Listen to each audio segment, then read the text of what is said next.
12-foot angry black woman statue was just erected in Times Square in New York. Now, guys, you're thinking to yourself, why do you have to call it angry? I'm not the only one who's calling it angry. A lot of people are noticing that it's an angry black woman in specific who also happens to be out of shape.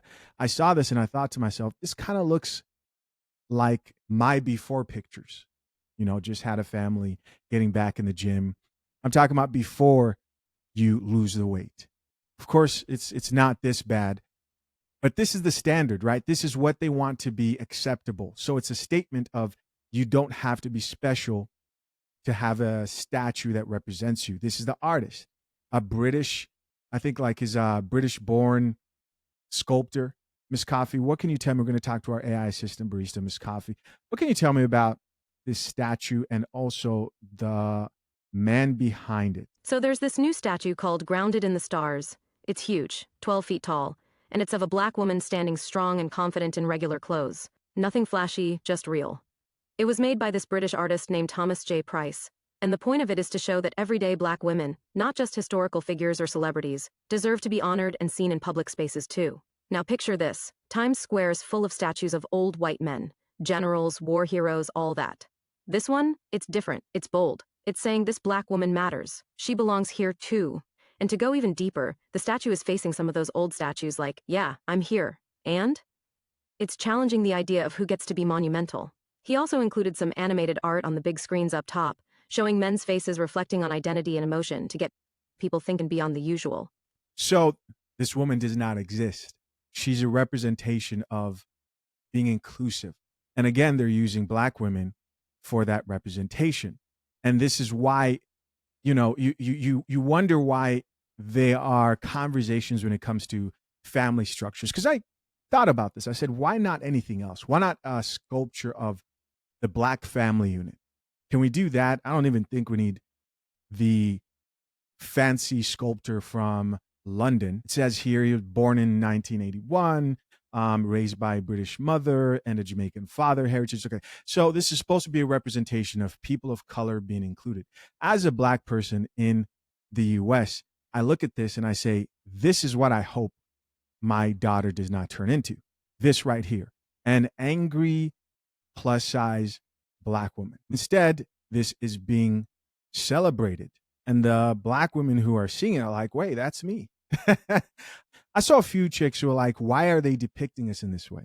I don't know why they are doing this.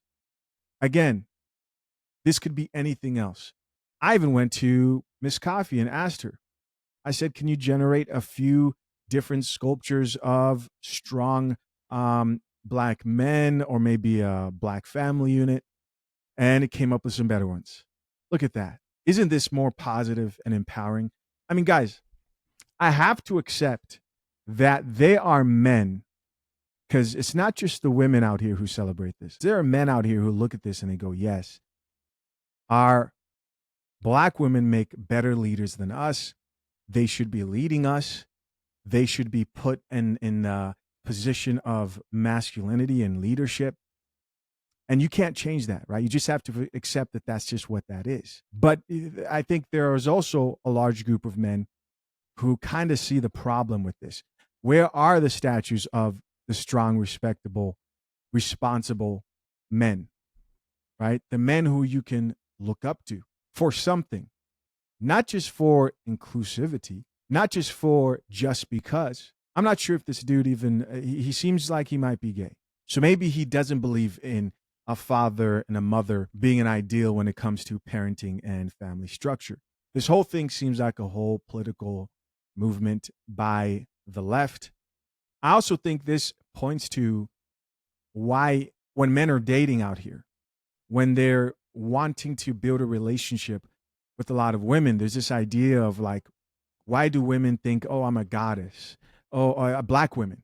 Why do they think, oh, I'm a goddess, I'm a queen, and we don't bow down to anybody? In fact, we are above our men. We are the women who get things done. I can raise a family. I don't need a man in my life. Well, I think part of what influences that are all these different visual representations of a woman standing by herself and being convinced that she wouldn't be better off with the man. A few more photos here. I already showed you guys this one. There's also this one. These are kind of dope, right? I don't get it.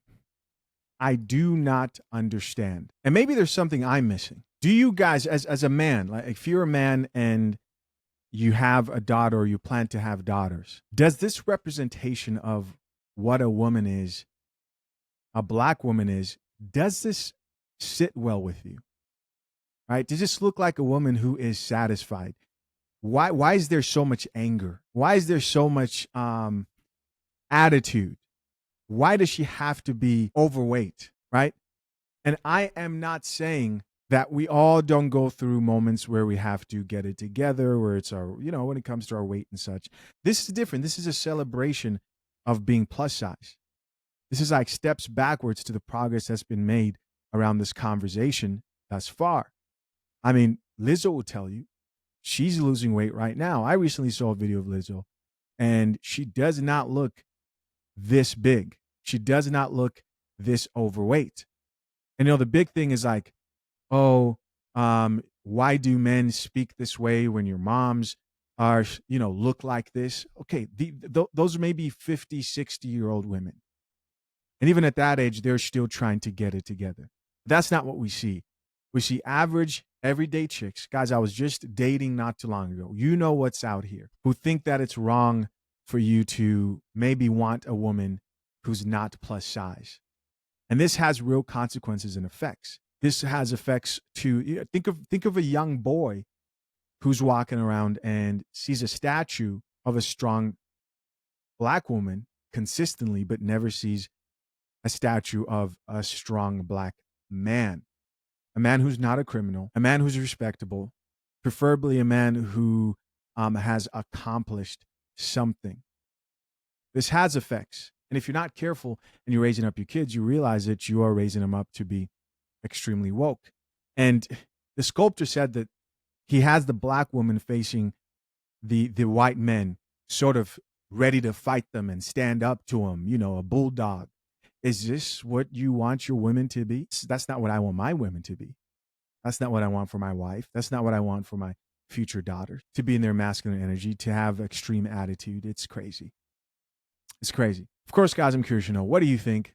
Leave your comments down below. And of course, if you're a man who values marriage, plan to get married soon. Either you're engaged or you're proposing soon and need a prenup but don't know where to start. Head over to fathershaverights.com, where we have the #1 guide to drafting a solid and legally binding prenuptial agreement. What we do is we help you and guide you through the steps to save you time and money before you hire your attorney. So next time, I'm out. Peace.